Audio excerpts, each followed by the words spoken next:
प्रिय दर्शकों, आप सभी का स्वागत है हमारे इस YouTube चैनल पर। दर्शकों, आप में से बहुत से लोग होंगे जो इस बात पर यकीन करते हैं कि हमें अपने जीवन में कर्म करना चाहिए।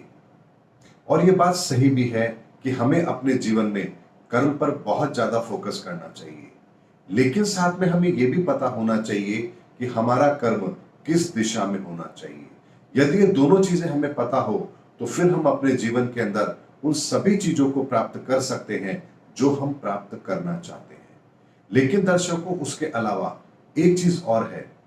जब हम कोई कर्म करते हैं तब क्या हम इस बात का ध्यान रखते हैं कि ये कर्म सही दिशा में है या नहीं है, यानी कि हमारे कर्म की दिशा ठीक है या नहीं है। उस कर्म से कहीं किसी का कोई अहित तो नहीं हो रहा है, या वो कर्म हमारा अनिति की तरफ तो नहीं है, अन्याय की तरफ तो नहीं है। क्या उस कर्म से हमारा कोई ऐसा कर्म बंधन तो नहीं बन रहा है जो हमें आने वाले समय में भुगतना ही पड़ेगा। अगर इस चीज का ध्यान हम अपने कर्मों के अंदर रखते हैं तो ही हमारा कर्म सही दिशा में होता है। अगर मैं आपसे कहूं यहां पर कि व्यक्ति को जीवन के अंदर जो वो कर्म करता है उस कर्म का फल उसे भुगतना ही पड़ता है, इसमें किसी भी तरह की कोई छूट किसी को भी नहीं मिलती है, तो यहां पर मैं गलत नहीं हूं। आपको यदि मैं उदाहरण से समझाऊं तो भगवान श्री कृष्ण के जीवन का एक उदाहरण आता है। जब भगवान श्री कृष्ण ने महाभारत की पूरी लीला कर ली और जब उनके इस देव को छोड़ करके जाने का समय आया तो वो एक दिन वृक्ष के नीचे बैठे हुए थे। और आप सब लोग जैसा जानते हैं कि उनके पांव के अंदर, यानी कि उनके चरणों के अंदर नीचे पांव की हथेली में वहां पर पद्म भी था। ऐसे में जब वो यहां पर विश्राम कर रहे थे तो वहीं पर एक भील ने उस मणि को देखा, उस पद्म को देखा, तो उसे वो चमकती हुई हिरण की आंख नजर आई और उसने शिकार के लिए यहां पर बाण चलाया। और जैसे ही उसने बाण चलाया वो बाण भगवान श्री कृष्ण को आकर के लगता है। और यहां पर जब वो वहां पहुंचता है तो वो देखता है कि ये उसने क्या कर दिया, इतना बड़ा अनर्थ उसने कर दिया। सृष्टि के कर्ता भगवान को स्वयं उसने बाण मार दिया और जिसकी वजह से आज वो लीला समेट कर जा रहे हैं। तो वो बहुत दुखी होता है, भगवान श्री कृष्ण से प्रार्थना करता है और क्षमा याचना करता है। तो भगवान श्री कृष्ण यहां पर उसे एक रहस्य बताते हैं। भगवान श्री कृष्ण कहते हैं कि तुम बिल्कुल भी संकोच मत करो, ये मेरे और तुम्हारे अपने कर्मों का फल है। तो यहां पर वो भील कहता है कि ये कैसे संभव है। तो भगवान श्री कृष्ण यहां पर कहते हैं कि जब मैं इस धरा पर राम बन करके आया था तब मैंने अपने जीवन के अंदर एक कर्म ऐसा किया था जिसका प्रतिफल मुझे मिलना ही था। और वो कर्म था कि मैंने बाली को छुपकर बाण मारा था। यानी कि आप सभी लोग जानते हैं कि बाली इतना सर्वशक्तिशाली था कि जो भी उसके सामने योद्धा युद्ध करने आता था उसकी आदि शक्ति वो खींच लिया करता था। ऐसे में यदि भगवान राम उसके सामने जाकर युद्ध करते तो निश्चित तौर पर भगवान राम की यहां पर हार होती। ऐसे में उन्होंने बाली को छुप करके बाण मारा और उसका वध किया था। यहां पर उनका वो कर्म बंधन बना और जब भगवान कृष्ण के रूप में इस धरा पर आए तो वही बाली भील के रूप में जन्म लेता है और वहीं पर वो छुप करके बाण भगवान श्री कृष्ण को मारता है और अपने उस कर्म फल का प्रतिफल यहां पर दोनों को मिलता है। दर्शकों, ये एक ऐसा उदाहरण है जो हमें ये बताता है कि प्रकृति के अंदर जब हम इस धरा पर आते हैं, यानी कि प्रकृति के बंधनों में बंध करके जब इस धरा पर हम आते हैं तो कर्म बंधन का फल हमें अवश्य भुगतना होता है, चाहे फिर हम अवतार पुरुष बनकर के ही क्यों ना आए। यही कारण है कि भगवान राम ने भी जब इस धरा पर जन्म लेना था, लीला करनी थी, तो यहां पर उन्होंने नारद जी को भी एक बार ऐसे मोह में बांधा था कि वो यहां पर ये भूल गए थे कि वो किसे श्राप देने जा रहे हैं।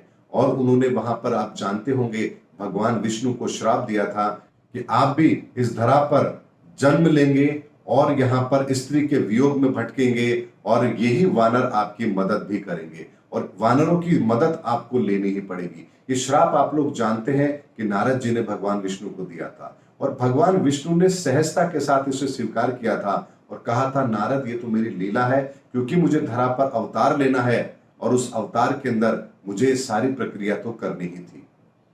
दर्शकों, आप देखिए, भगवान भी जब धरा पर अवतार लेते हैं तो समय काल परिस्थिति का चयन करके फिर इस धरा पर आते हैं, ताकि इस प्रकृति के सिद्धांतों का पालन करते हुए वो अपने उस कर्म को कर पाए, उस लीला को कर पाए, उस दिव्य लीला को हमारे सामने रख पाए, जिसको आने वाले समय में सदियों तक एक अनुसरण के रूप में लिया जाएगा। यानी कि यहां पर कर्म का सिद्धांत ऐसा है जो हर व्यक्ति पर लागू होता है, और यहां पर कर्म का सिद्धांत ये कहता है कि यदि व्यक्ति निस्वार्थ भाव से, निस्वार्थ कामना से दूसरों की भलाई को ध्यान में रखते हुए, अपने स्वार्थ के चक्कर में किसी दूसरे की बुराई ना करते हुए, किसी दूसरे को नुकसान ना पहुंचाते हुए यदि कर्म करेगा, तो यहां पर वो इस लोक के अंदर अपने श्रेष्ठ कर्म भी जरूर कर पाएगा। दर्शकों, बहुत से लोगों के मन में धारणा होती है कि कर्म कैसे किया जाना चाहिए, कर्म का फल हमें कैसे मिलेगा। इस वीडियो के अंदर मैंने आज आपको बताने की कोशिश की है कि जीवन के अंदर जो भी कर्म हम करते हैं उसका फल हमें अवश्य मिलता है। इसीलिए हम अपने जीवन में यदि देखते हैं कि हमें अपनी सास से कुछ तकलीफ है, ससुर से कुछ परेशानी है, पति से कुछ परेशानी है, बच्चों से कुछ परेशानी है, पत्नी से कोई परेशानी है, सगे भाई बंधुओं से कोई परेशानी है, भाइयों से परेशानी है, तो समझ लीजिए कि ये हमारा अपने कर्मों का ही फल है जो इस जन्म में हमें मिल रहा है। यहां पर बिना कर्मों के फल के हमें जीवन में कभी भी वो रिश्ते नहीं मिलते हैं जो हम चाहते हैं। यानी जो रिश्ते हमें मिले हैं, अच्छे या बुरे, वो हमारे अपने कर्मों का फल है। ऐसे में हमें उन रिश्तों से द्वेष नहीं करना चाहिए, बल्कि ये देखना चाहिए कि इन कर्मों से हम कैसे मुक्त हो सकते हैं। वो हमें क्या कर्म ऐसे इस जन्म में करने चाहिए जिससे हमारे पिछले कर्मों का फल भी हमें पूरा हो जाए, और हम आने वाले जीवन के लिए भी और आने वाले समय के लिए भी अपने आप को एक बेहतर समय के अंदर ले जा पाए। उम्मीद करता हूं दर्शकों, वीडियो में आपको मैंने ये बताने की कोशिश की है कि यहाँ पर हमें कर्म की दिशा किस तरह से रखनी चाहिए। उम्मीद करता हूं मेरा वीडियो आपको जरूर पसंद आया होगा। मैंने यहाँ पर अपना कोई निजी विचार नहीं दिया है, आपको सिर्फ धार्मिक शास्त्र ग्रंथों के आधार पर यह बताने का प्रयास किया है कि कर्मों का फल इंसान को भुगतना ही होता है, चाहे फिर वो अच्छे कर्म हो या फिर बुरे कर्म। उम्मीद करता हूं दर्शकों मेरा वीडियो आपको जरूर पसंद आया होगा। अगले वीडियो में आपसे फिर मुलाकात होगी, तब तक हमारे चैनल पर बने रहिए। जय हिंद, जय भारत।